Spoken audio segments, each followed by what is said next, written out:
Hello guys, in this video I'm gonna show you how to open your Discord if it is not opening on your Windows. Here is a quick and effective way to fix it. First, press Ctrl, Shift and Escape together or type here Task Manager. Click on the Task Manager, scroll down and look for Discord.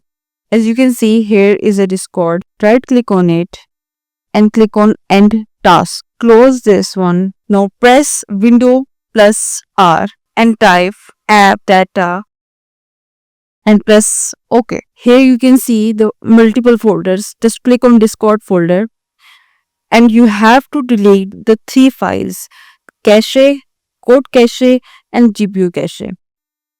Just right click on the file and click on delete.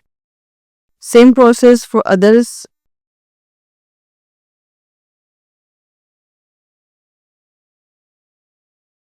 If this helped you, give it a like and subscribe for more PC fixes.